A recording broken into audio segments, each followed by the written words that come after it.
Buenas tardes a todos y todas. Bienvenidos y bienvenidas a esta red académica de Sociología General. Ocurre que esta tarde tuvimos un imprevisto técnico. Resulta que la plataforma virtual de la universidad le están dando mantenimiento. Eso fue lo que nos dijeron en la unidad de tecnología. El detalle es que no avisaron. No avisaron y a partir del mediodía ya no funcionó. Ya no hubo acceso. Yo no sé si ustedes también pudieron corroborar eso. Así que hemos tenido que auxiliarnos solamente con los links. Y los links los hemos compartido con personas diligentes como la compañera Lechuga.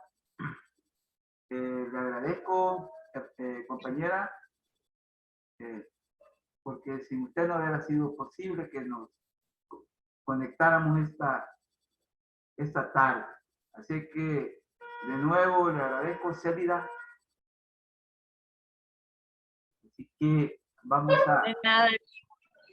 Bueno, vamos a continuar. Fíjense que hay otro detalle. El otro miércoles es 2 de noviembre. Y prácticamente el 2 de noviembre era la última clase del ciclo. Y no se va a poder dar esa clase el 2 de noviembre porque es asueto. Así que esta sería como la penúltima clase del ciclo. Y la última sería la del lunes. Así que por favor, tómenlo en cuenta que dentro de 8 días no vamos a poder reunirnos porque va a ser asueto. Va a ser el 2 de noviembre, que es el Día de los Difuntos. Entonces el lunes es la última clase. Entonces el parcial, el último, llegaría hasta lo que veamos ese día en clase. Así que por favor, tómenlo en cuenta. Tómenlo en cuenta. Y otra, estoy viendo que el corto no lo han hecho todos. Hay gente que no lo ha hecho. Así que por favor, háganlo. Porque es el único corto que va a haber. Ya no va a haber otro. Por lo tanto, se necesita la nota de ese corto. Ustedes la necesitan para que les promedie bien el último registro. Así que por favor, no sé cuántos son los que no lo han hecho aún. y la asignatura le quiere dar la oportunidad de que lo vuelvan a hacer o que lo hagan, que lo hagan. No es que lo vuelvan a hacer, sino que lo hagan, pero quiero que me lo digan. O sea, digan, licenciado, mire, yo no lo hice, necesito hacer. Son como 10 que no lo han hecho. Y somos 40. Así que en el transcurso de la clase, usted me puede decir, mire, licenciado, no lo hice, no lo pude hacer. No me diga por qué va. Solo dígame, no lo hice, pero quiero hacerlo. Y entonces yo lo voy a rehabilitar. Ay, yo estoy hablando como que estuviéramos en la plataforma, en realidad. No tenemos la plataforma. Entonces, en tanto la plataforma se reactive, yo lo voy a rehabilitar. Lo voy a rehabilitar por 24 horas. Ojo con eso. Y tómenlo en cuenta. Vaya, por ejemplo, si hoy lo rehabilitan, no sé, 8 de la noche, yo a las 8 de la noche lo rehabilito y lo voy a cerrar a las 8 de la noche del próximo día. Resulta que la materia en esa, al menos yo tengo potestad en esa actividad. Así que tómenlo muy en cuenta, por favor. Tómenlo en cuenta, es esto que les estamos diciendo. Porque es el único corto que va a haber, ya no va a haber otro. Entonces ustedes necesitan esa nota. Bien, la semana pasada nos quedamos todavía compartiendo las ideas sobre la seguridad alimentaria y la soberanía alimentaria. Y estuvimos, el lunes fue eso, estuvimos reflexionando en torno a la seguridad alimentaria y la soberanía alimentaria. No son lo mismo, pero en una realidad, en un país, sí van de la mano. Y por lo tanto, ustedes, ocurre que puede darse cuenta. Me voy a poner los audífonos. Ocurre que puede darse cuenta de que en un país puede haber seguridad alimentaria, pero no soberanía alimentaria. Y la trampa que significa que haya seguridad alimentaria. O sea, no, la seguridad alimentaria es necesaria que haya, porque la seguridad alimentaria es la que procura, posibilita que haya un abastecimiento de alimentos en cantidad y calidad. Entonces, la seguridad alimentaria en un país, en una sociedad, es necesaria. Ahora bien, yo les dije el lunes estuvimos reflexionando por qué la seguridad alimentaria no es suficiente para resolver el problema de la desigualdad que configura la alimentación en sociedades como la nuestra. Ocurre que también la soberanía alimentaria vendría como a constituir en un bienestar, la alimentación de una sociedad. Estuvimos explicando, estuvimos razonando cómo en El Salvador, a pesar de que hay seguridad alimentaria, hay un problema de alimentación muy serio, como es que la alimentación sigue siendo una de las tantas desigualdades que hay en este país. En este país existen una población mayoritaria, por no decirlo así. La mayoría de la población tiene problemas de alimentación. Hay crisis alimentaria. No hay hambruna, pero sí hay crisis alimentaria. Hay crisis alimentaria en cuanto a que aquí hay personas, aquí hay familias que no comen los 3 tiempos, por ejemplo. Comen solo 1 o 2. Entonces, eso configura pues problemas para la alimentación. Y hay seguridad alimentaria. ¿Por qué le digo que hay seguridad alimentaria? Porque va usted al súper, va usted a los mercados, va usted a cualquier tienda y ahí le van a vender los alimentos como frijoles, arroz, maíz. Pero sí, pero bien caro. Entonces ven cómo es una trampa la que configura la seguridad alimentaria. Y la otra es que la seguridad alimentaria no garantiza, por ejemplo, la inocuidad. Fíjense bien, la inocuidad no garantiza, por ejemplo, la capacidad nutritiva de los alimentos, la seguridad alimentaria. En cambio, una soberanía alimentaria articulada con una seguridad alimentaria, entonces sí, el proceso se vuelve un proceso en el cual el bien común viene siendo como la meta a lograr, pero sí hay soberanía alimentaria. Así que esta idea de la soberanía alimentaria no hay que descuidarla, porque también a la par de la seguridad alimentaria es una categoría de análisis. Y aquí vamos a leer que en el esfuerzo de garantizar la seguridad alimentaria, además prioriza la producción local. Ojo, la seguridad alimentaria.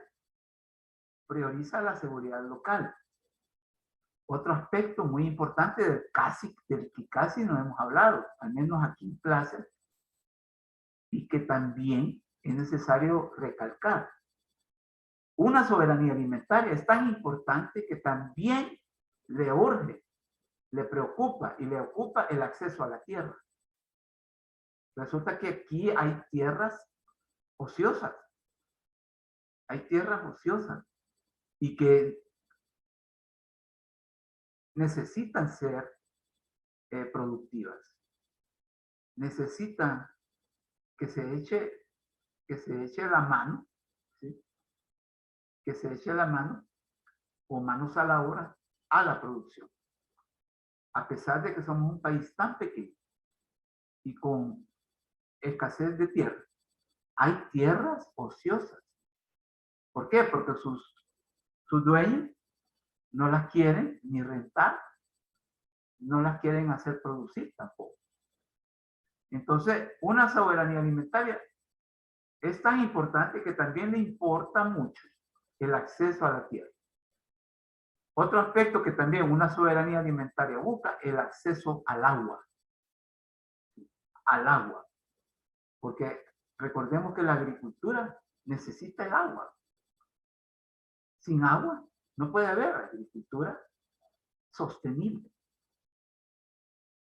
Otro aspecto que le importa mucho a la soberanía alimentaria son las semillas.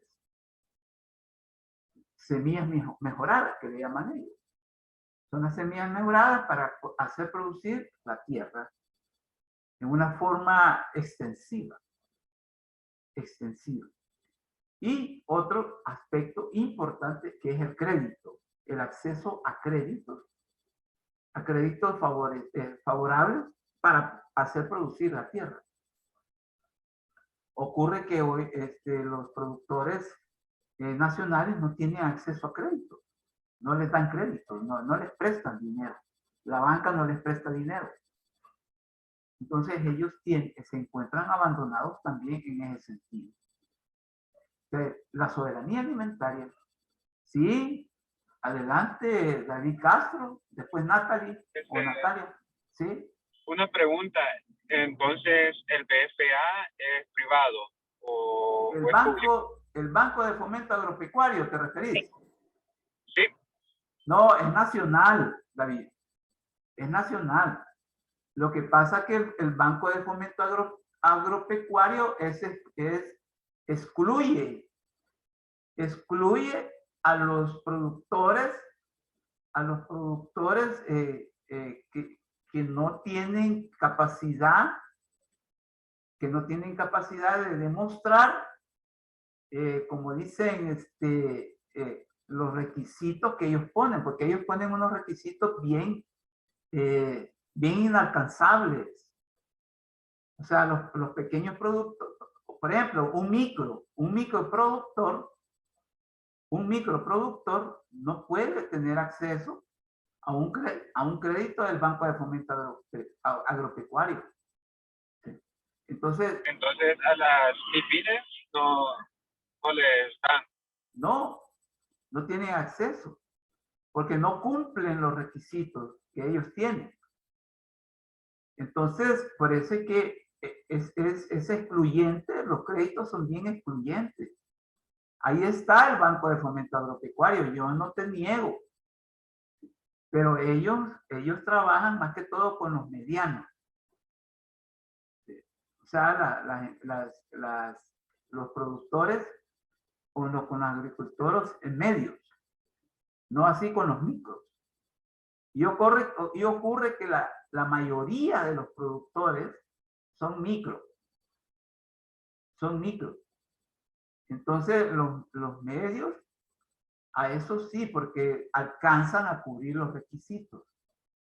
A eso sí les dan crédito, pero a la inmensa mayoría, a esa inmensa mayoría que hace producir la tierra en verdad y que permitirían el abastecimiento nacional, fíjense, nacional, de granos básicos.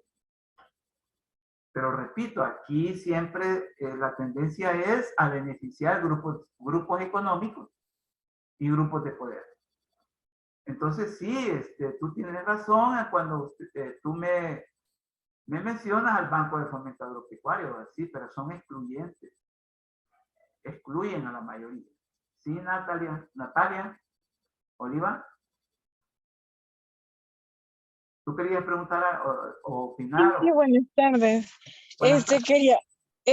Quería, mi pregunta es ¿por qué quieren privatizar el agua? Siendo que sí, sí cobran por un servicio, pero me imagino que ella es privada, de por ser así. Vaya, Natalia, el problema del agua es un problema bien complicado en nuestro país. Ya hay una ley de agua. No sé si ya lo sabías. Sí. Hay una ley de agua que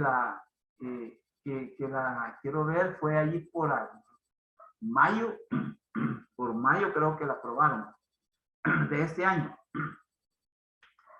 Es una lucha muy enconada que ha habido para que haya una ley del agua. ¿Sí, David Castro? Pero esa ley no era que restringían el uso de abrir pozos privados. O sea, que en mi terreno yo ya no puedo abrir ningún pozo. Es todo lo contrario, David. Es lo contrario. Hoy con esa ley, hoy con esa ley, vos podés ser del dueño del agua que está en tu terreno y ya no es del Estado. O sea que es una ley malévola, es una ley mal hecha. Es una ley mal hecha.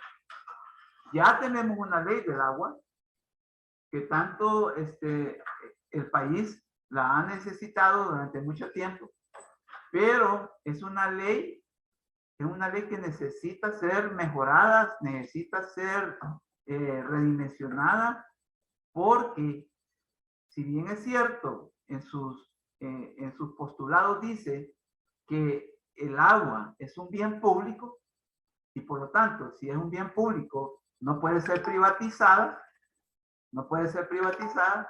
pero como dicen los abogados, ¿va? Echa la ley, echa la trampa. Entonces resulta que si tú lees los considerandos de la ley, vamos a ver de que es una verdadera trampa cuando dicen de que, por ejemplo, los que se van a dedicar, por ejemplo, a vender el agua, porque aquí hay empresas que venden agua, comercian el agua, que son todas esas marcas de agua que hay ahora, ¿va? Hay un montón Si ustedes ven en la calle, en los supers, hay variedad de marcas de agua. Entonces, esa gente se le ha dado unos considerandos de privilegio. O sea, que pueden tener al agua, acceso al agua en una forma privilegiada. Entonces, repito, echa la ley, echa la trampa. La otra es que hay concesiones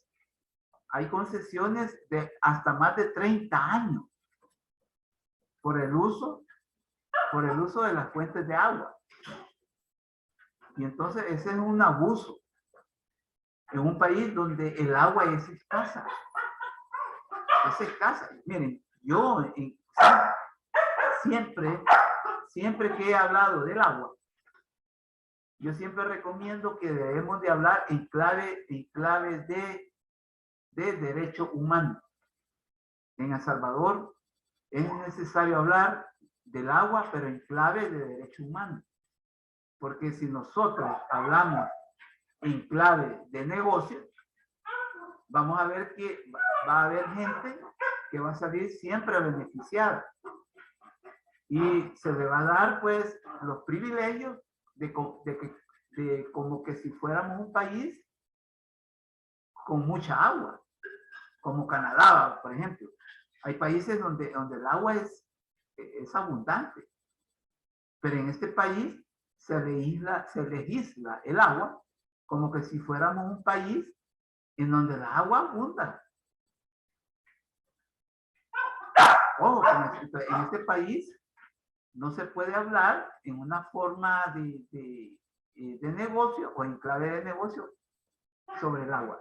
Aquí es necesario hablar del agua, pero en clave de derecho. Y el primer derecho humano al agua es el que tenemos todos y todas por solo el hecho de ser humano. Entonces, allí nosotros garantizamos que todos los seres humanos que viven aquí en El Salvador tengan acceso al agua.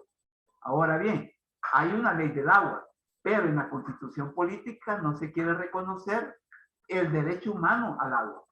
Entonces, ahí está la otra trampa. Entonces, es bien complicado. Hay una ley del agua y dice que no se puede privatizar, pero ocurre que hay mecanismos por medio de los cuales se está privatizando. Entonces, repito, echa la ley, echa la trampa. Bueno, entonces vean, la soberanía alimentaria es importante, porque la soberanía alimentaria como que vendría o como que viene a regular, a medir y a garantizar que la seguridad alimentaria sea en calidad y en cantidad. Y también la soberanía alimentaria tiene mucho que ver incluso con precios, con los precios de los alimentos. Y lo más importante, que con una soberanía alimentaria nosotros también tendríamos la capacidad de decir, estos alimentos no los necesita el país, estos alimentos sí los necesita, con respecto, por ejemplo, a los alimentos que vienen del exterior. Porque tenés esa capacidad, por eso se llama soberanía. Soberanía, ¿qué es la soberanía? Que es la capacidad de discernimiento en decidir entre lo que te conviene y lo que no te conviene. Esa es soberanía. Ustedes tienen soberanía como personas. Ojo con eso. Ojo con eso. Ustedes que están ahorita en clase y yo también, tenemos soberanía. ¿Y cómo la ejercemos? Pues sí, a partir de lo que a mí me conviene y lo que no me conviene. Yo ahorita les acabo de decir de que el corto, va a haber una oportunidad para que se haga el corto en un tiempo que extraordinario, pero yo se los he dicho, no los estoy obligando a hacer la soberanía que ustedes tienen, si lo van a hacer o no lo van a hacer. ¿Se entiende ahora la situación? De nuevo vuelvo a a destacar la importancia que tiene la soberanía alimentaria, porque una soberanía alimentaria viene a garantizar el derecho del campesinado a producir alimentos. También ocurre que muchas veces este derecho ha sido también violado y ocurre que se les ha violentado a los campesinos el derecho a producir alimentos. Entonces se les ha dicho, tienen que producir esto. Tienen que producir, por ejemplo, palma africana para el aceite, para mandar aceite a Europa, para mandar aceite a los Estados Unidos, etc. También de las personas consumidoras a decidir qué consumir y quién lo produce. Ahí también está una parte muy importante de la soberanía alimentaria. Una soberanía alimentaria tendría que ver también con el derecho de los países a protegerse de las importaciones agrícolas y alimentarias demasiado baratas. Ojo con eso. ¿No se han fijado que en los súperes las cosas que vienen de afuera son más baratas que las producidas aquí? ¿No se han dado cuenta ustedes en alguna oportunidad de eso? Yo sí me he dado cuenta que las cosas que vienen de afuera son más baratas que las producidas aquí. Por ejemplo, el queso, los embutidos. Sí, Natalia Oliva. Y las cosas que nosotros aquí hacemos son más baratas y allá son más caras. Correcto, correcto. Pero lo que aquí viene, ocurre que la gente compra las cosas que vienen de afuera porque son más baratas. Miren, hay embutidos gringos. Yo no sé si se han dado cuenta que son más baratos que los de la única. Y la única que los hace. Comparen. Yo ya lo he hecho. El problema es que los embutidos, ustedes saben que son altamente tóxicos. No nos conviene. Son los llamados alimentos altamente procesados. Y hoy con este problema de la inflación, mucha gente está acudiendo a esos alimentos para comer. Porque los demás alimentos están carísimos. Entonces, estamos en una situación bien delicada. Protegernos de las importaciones agrícolas y alimentarias que resultan ser demasiado baratas. ¿Por qué son baratas? Porque en sus países subsidian la producción, o sea que les dan ayuda desde el gobierno. Aquí no hay ayuda, no hay ayuda. Entonces, ocurre que, por ejemplo, vienen productos de los Estados Unidos, por ejemplo, los gringos subsidian, ayudan a los agricultores. Miren, yo me di cuenta de un dato a través de la CEPAL que los Estados Unidos le ayudan a sus agricultores hasta un 40%. Hasta en un 40%. Que aquí le ayudaran en un 40% a nuestros agricultores. Mire, hiciéramos maravillas con los alimentos. Sí se lo digo. Entonces, hay un problema bien delicado el que estamos ya nosotros viviendo. Precios ligados a los costes de producción también, ¿va? Y aquí nuestros agricultores solo sacan los costos de producción y ninguna ganancia. En cambio, con una soberanía alimentaria sí pudiera haber ganancia. La otra es la participación de los pueblos en definición de políticas agrarias. O sea, en esas medidas de cómo producir y qué producir. Pero que también la sociedad participe en eso. Y ocurre que en este país lo que menos hay es participación ciudadana. Todo lo que dice, por ejemplo, en los tweets del presidente, eso se hace en todo. En todo. El reconocimiento de los derechos de las campesinas que desempeñan un rol fundamental en la producción de alimentos. Ocurre también que en El Salvador la mujer campesina es la mayoría que produce, son la mayoría que produce la tierra, son mujeres. Ojo con esto. Este documento usted lo puede encontrar en qué es la soberanía alimentaria, Vía Campesina, año 2003, está esta definición de soberanía alimentaria. Usted puede consultarla también. Bien. ¿Cuál ha sido la reacción del sistema frente al embate del COVID? Del sistema alimentario. Se analizará por tipo de productos, los efectos registrados o posibles efectos de la pandemia, atendiendo a las características del producto, los flujos de comercio exterior y el precio en plazas. El comercio exterior y el precio en plaza.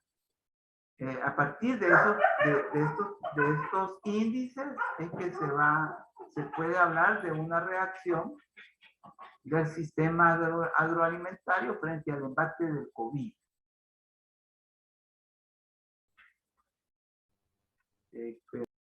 Por el nivel de autoabastecimiento en maíz y frijol y los tiempos del ciclo agrícola, la pandemia no ha significado riesgos insalvables en el suministro de estos dos granos a las plazas del país, sumado a que en el 2019 no presentó eventos climáticos de mayor magnitud que pudieran haber implicado daños o pérdidas en la producción que hagan pensar en una situación pre-pandemia riesgosa.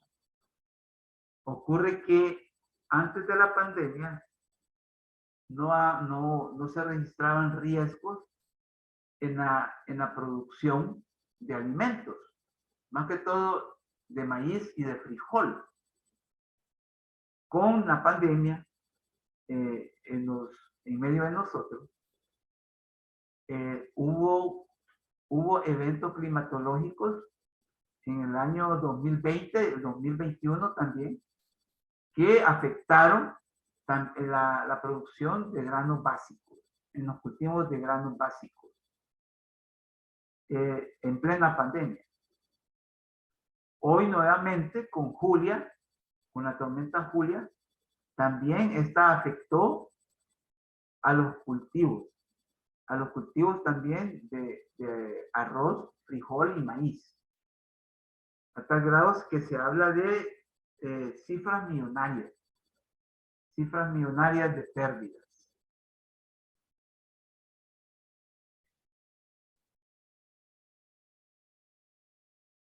Bien, no obstante, el flujo de importación de granos ha sido sustancialmente mayor. Al comparar el flujo acumulado mensual del 2020 de los tres principales granos con el flujo acumulado promedio, año 2016-2019, es notable el incremento del volumen acumulado a partir de marzo, en que la tendencia en el año actual es a separar el alza de los valores promedio del 2016-2019. Como vemos en la gráfica, las líneas sólidas del 2020 están por encima de las líneas punteadas, indicando que las importaciones acumuladas en cada mes son mayores que las importaciones acumuladas de años previos. El mayor volumen de importaciones no evitó el alza de precios en las plazas. Con la aceleración de los contagios de COVID y las medidas de confinamiento tomadas, se registraron precios promedios mensuales. Ojo, de $18.67 en abril, 77.39 en junio, 44.85 también en junio para el caso del maíz y frijol rojo. Frijol tinto y arroz respectivamente, que son el 17%, 56% y 21% mayores a los registrados al promedio mensual de los años 17 y 19. aunque luego de junio la tendencia es a la baja, a la normalización. El masivo flujo de importaciones no ocurre sin consecuencias. Eso es lo que decía. Que eso de estar importando en una forma desmedida alimentos trae consecuencias a nivel interno. Se han registrado manifestaciones de inconformidad de las personas productoras por las dificultades para vender sus productos ante el incremento de la oferta disponible. Hay una gran oferta disponible. Una hipótesis razonable es que el incremento en la disponibilidad del producto va a presionar el precio al productor a la baja, a los productores nacionales, mientras que el precio del consumidor se mantiene o marca tendencia al alza. Una situación así implicaría que se estaría generando indirectamente un margen de ganancia extraordinario en la esfera de la comercialización. Repito, son los comerciantes vinculados a las importaciones los que están ganando dinero. Los que están ganando dinero a costillas del hambre de la gente. Por compras financiadas con el erario público, que aquí han sido la compra de alimentos que hace el gobierno a esos comerciantes y que simultáneamente afecta a la población productora. Consecuencias de la anomalía en las condiciones de vida. En las condiciones de vida. Veamos. Aquí vemos unas mazorcas de maíz. Los salvadoreños consumen en promedio 23 millones de quintales de granos básicos al año, según una gremial de agricultores. 23 millones de quintales de granos básicos al año. Ese es el consumo. 23 millones de quintales.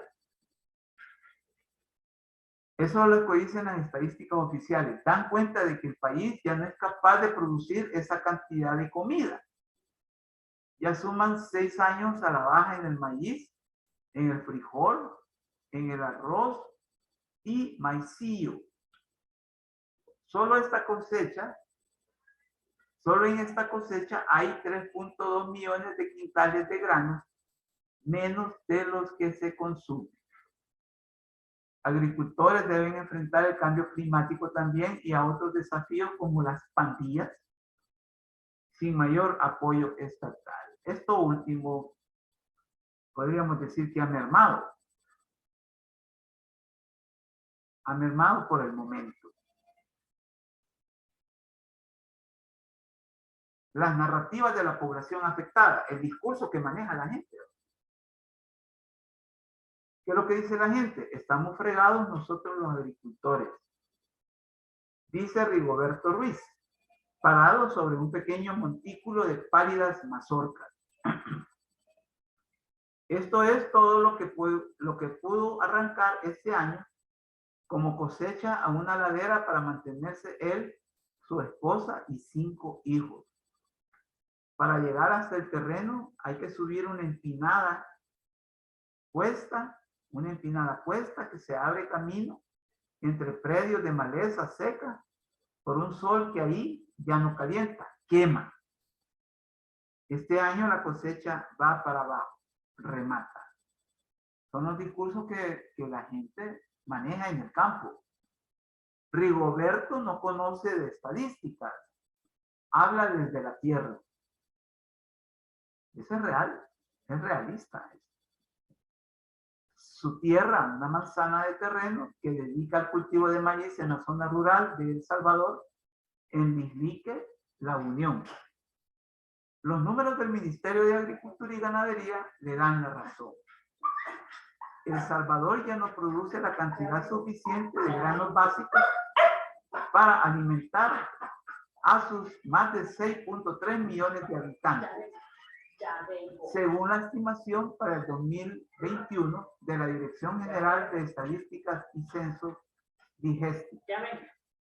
La producción agrícola ha ido en descenso en los últimos 6 años. O sea, incluso antes del COVID. Antes del COVID. Si solo es de perder, la gente se retira. Dice Juan.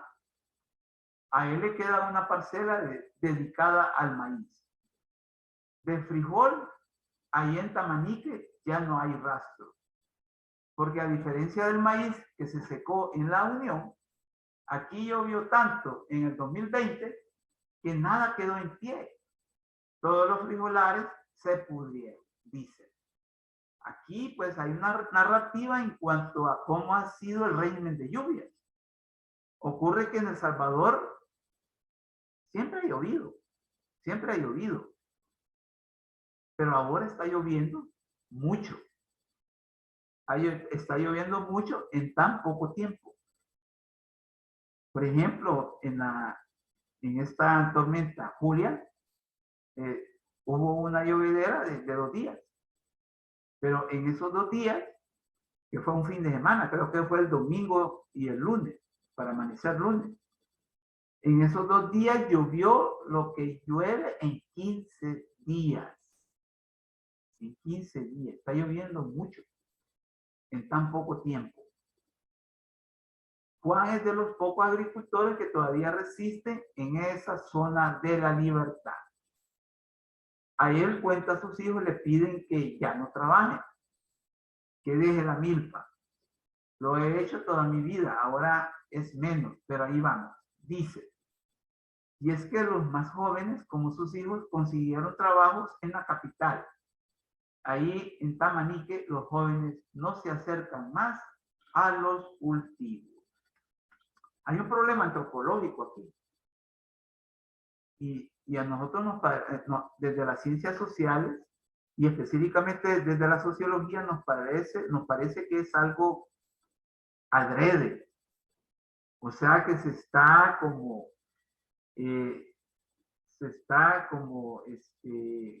cohibiendo. La producción agrícola se está reduciendo, haciendo reducir el trabajo en el campo, porque el modelo económico también lo exige. El modelo económico neoliberal, que hay que privilegiar las actividades económicas terciarias, no así las secundarias como sería la agricultura. La agricultura. Entonces se está desvalorando, se está minusvalorando que se cultive la tierra, que se produzca granos básicos. Porque el gobierno lo que hace es comprarle a México, a Honduras, a Nicaragua, los alimentos. Los alimentos. Ahora bien, para beneficiar a los grupos de poder, que son en verdad los que representa el gobierno, y tener inmensas ganancias en la importación de alimentos. Hoy compro menos comida y traigo más dinero, expresan consumidores sobre la inflación. Esto es lo que dice la gente también en los mercados. Compro menos comida y traigo más dinero. Los salvadoreños han tenido que ajustar su presupuesto para comprar alimentos por el alza constante en sus precios. Tendencia que se prevé continúe. La persona que dijo esto de que hoy compro menos comida y traigo más dinero, es esta señora que está comprando. Está comprando plátano. Ustedes saben que el plátano también forma parte de la dieta básica. ¿Se han fijado? El plátano en su variedad, frito, sancochado, asado, no digamos. En medio del tumulto de personas y ruido característico del mercado central en San Salvador, Juana Hernández, doña Juanita, se abre paso en busca de la comida para la semana. Entre estos, unos pescados para comer rico con sus 2 nietos, y ella dice: doña Juanita ya pasa de los 60 años, tiempo en el que ha aprendido a ser organizada con su dinero. Pero cada vez es más difícil comprar lo que necesita. Asegura que antes, con $20 le alcanzaba para comprar, pero ahora trae 50. Y como todo está caro, ya no alcanza la pita. Estos son las narrativas populares. Son los discursos populares que maneja la gente. La sensación de que hace unos meses el dinero alcanzaba más, y es cierto. Por ejemplo, yo lo he experimentado. En mayo del año pasado es que comenzaron a subir los precios de los productos. Mayo del año pasado.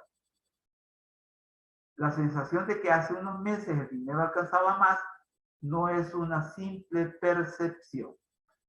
Los precios de los alimentos han subido en comparación al año pasado. Así lo confirma el Ministerio de Agricultura y de Ganadería y el Centro para la Defensa del Consumidor. No sé qué hacer, es uno de los lamentos de doña Juanita. Más repite mientras recorre el mercado. Compra $1 de tomate. Hoy los tomates están carísimos también. Solo le dan 6 por $1. Y su cara muestra disgusto al ver que solo le dan 10. Recuerda que hace unos días todavía le daban 15 por el mismo precio. Estamos leyendo las narrativas de la gente. Hoy compro menos y traigo más dinero. Menos cebollas, menos tomates. En veces me dan 15 tomates por $1 y hoy son 10 y no me alcanza.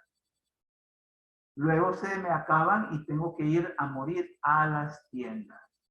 Manifiesta mientras se detiene para comprar unas cebollas. Otro de los productos que más aumentos ha presentado en lo que va del año 2022. Y es que todo está caro. Antes me daban 8 o 10 cebollas. Y hoy esto ya es menos para la comida. Antes todo era casi regalado. Antes era colombo. Y se compraba uno todo. Hoy no. $, y no alcanza. Hoy todo es de $. Se lamenta una vez más doña Juanita mientras cuenta las pocas monedas que le quedan para comprar la comida de la semana. Aquí está doña Juanita con otro comprador. Bien. Ocurre pues que es un drama el que se está viviendo en El Salvador con respecto a la compra de los alimentos. No sé si hay alguna opinión que le merezca.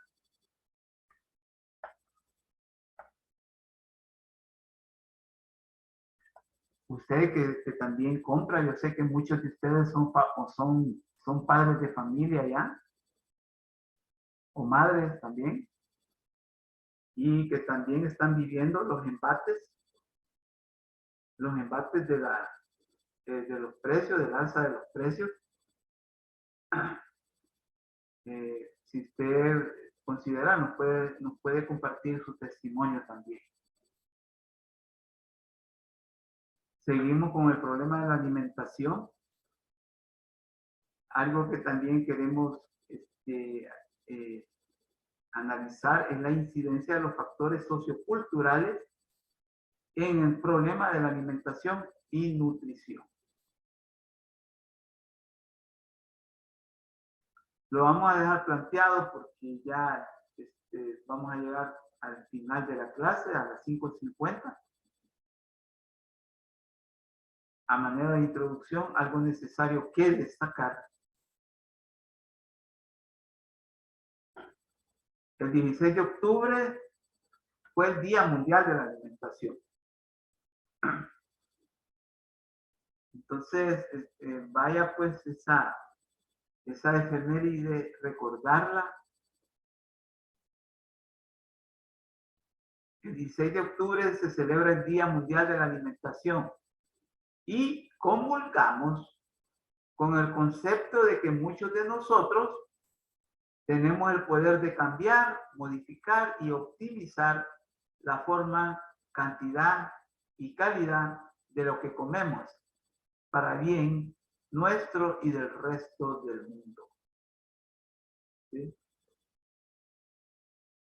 Fíjense bien, el concepto de que muchos de nosotros tenemos el poder de cambiar, modificar y optimizar la forma, cantidad y calidad de lo que comemos para bien nuestro y del resto del mundo. Es cierto, pero en clave de soberanía alimentaria. Porque ahorita, si yo manejo este discurso, choca rotundamente si voy ahorita al súper a comprarlo. A comprar, porque voy a encontrar los productos que las leyes del mercado consideran convenientes y no lo que yo, como consumidor, discierno. Entonces, ahí ya estoy en una desventaja. Ya estamos en una desventaja. La endemia del hambre. Endemia. No es ni pandemia, sino que es una endemia. El Día Mundial de la Alimentación no debe ser únicamente un recordatorio de lo importante que es alimentarnos de la forma correcta, mediante la ingesta de una dieta sana y equilibrada, sino que también debe ser un llamado de atención para que se logre garantizar la seguridad alimentaria para todos los habitantes de la Tierra. A día de hoy, miles de millones de personas, especialmente niños, mujeres, ancianos, que habitan las zonas más vulnerables y que representan casi el 40% de la humanidad, no se pueden permitir el acceso a una dieta saludable. El hambre sigue ganando terreno y con él las enfermedades asociadas como la obesidad y la desnutrición. Fuente, energías renovables. Este es un discurso de advertencia y que debemos de tomarlo muy en cuenta. No sé si vamos a llegar hasta aquí. Si hay algún comentario, alguna duda, lo escucharíamos. Si no lo hay, pues vamos a llegar hasta aquí. Y nos vamos a ver hasta el día lunes. El lunes sería la última clase. Con respecto al corto, la disposición que tiene la asignatura de dar la oportunidad de que lo hagan, no que lo vuelvan a hacer, no que lo hagan. Se va a materializar en tanto que la plataforma de la universidad vuelva a restablecerse. Ahorita van a ser las 6, no sé si ya se puede usar, pero así quedaría. Nos vemos el próximo lunes. ¿De acuerdo? Bueno, hasta el lunes sería. Hasta el lunes. Feliz tarde. Bueno, feliz tarde. Muchas gracias. Feliz noche. Buenas noches.